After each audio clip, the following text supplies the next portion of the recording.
వీళ్ళ మధ్యంగా ఏంద్రనాయన ఈ గ్రహం ఏందో ఈ మనుషులు ఏందో అర్థం కావట్లేదు.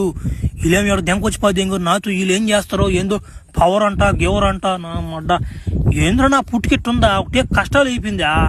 ఒరే అది ముసలుడిరా అబ్బో మొక్కుతున్నాడా.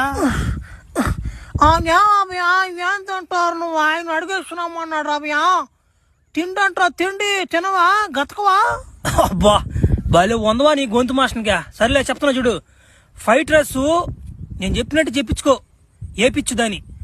Fried rice rice noodles mixing చేపించి ఆయిల్ కొంచెం ఎక్కువ వేసి ఉప్పు కారం బాగా దట్టించి రోస్ట్ చేసి ఆమె దగ్గర పైన ఎరగట్లు ఉండాలా లేకపోతే మనకి ఎక్కదు. మరి అమ్మయ్య ఫ్రైడ్ రైస్ గీట్ రైస్లు ఇక్కడ ఆడుంటాయి రయ్యా పదాలు కూడా బాగా డిఫరెంట్ ఉన్నాయా. సరేలే ఆయన అడిగి వస్తున్నా ఉండు. ఓ ఎరగట్లు మాత్రం మర్చిపో గో బగలు తెంగేస్తా.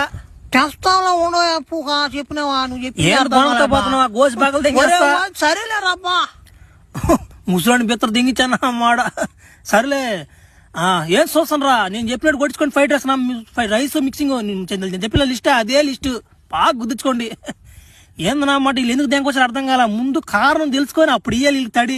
అప్పుడు దాకా మనం ఏం చేయకూడదు గమ్ము ఉండాలా వేసినామాట లాగా ఉండాలా. ఓ అన్న ఈడేందో అడుగుతున్నాడు అన్న ఫ్రైడ్ రైస్ అంట ఏందన్నా మాటలేదా నువ్వు రా అన్న వాడు ఏందన్నమాట దెంగలు పెట్టేస్తున్నాడు చప్పుగానా. దెంగలు పెడుతున్నాడు ఉండరా నా కొడుకు నేనే కరెక్ట్ ఉండరా నేను వస్తున్నా ఉండరా వాడికి అట్ట కాదా నా అమ్మాట కర్రా వాడికి సగం పోయింది కాబట్టి సరిపోయింది నా మొత్తం దింపుతారు ఈసారి వాడికి. మళ్ళీ వస్తున్నారు అమ్మా. ఏంద్రా మా ఓడిన దాకా వచ్చేలేకపోయాము తిట్టినావంటోడ్యా. వాడు ఏదో తినేదానికి అడిగితే నువ్వేమో జంగలు పెట్టి పంపించిన వాటిని ఏదో ఫైట్ గీట అన్నావు వాటినా. ఓ నేనేం అడిగాను ఫైట్ వేసి తెమ్మని చెప్పాను అంతేనా. వాడికి అది కూడా తెలియదు. దొడికా తాడి చెట్టు దిగినట్టు ఎదుగున్నాడు సన్నగా నామాట. ఆ గోజుడు ఎట్టుందా నా మాట మీ గోతులు చూస్తే నువ్వు వచ్చి అవుతున్నాక భలే భలే భలే తమ్మాసుకున్నారు మీరా. సో నన్ను అసలు దేనికి దేనికొచ్చా చెప్పండి వా నాయన తలకాయ నొప్పి జాగ్రత్తా. అవ్యా మా గోసుల గురించి మా విధానాల గురించి నువ్వు తప్పుగా మాట్లాడబాక. మా చరిత్ర నీకు తెలియదు ఇంకా చెప్తున్నా చూడు. మేము ఈ గ్రహంలో మాకు అందరికి పెళ్ళిళ్ళు అయ్యి ఉన్నాయి. మేము ఒక జాతికి సంబంధించిన వాళ్ళమి. మాకు ఏందంటే మాకు 6 నెలలకు ఒకసారి లేస్తుంది. దానివల్ల మా భార్యలకి పవర్ సాలేదని వాళ్ళు నెలకు ఒకసారి అలిగెళ్ళిపోయేది ఇంటికి.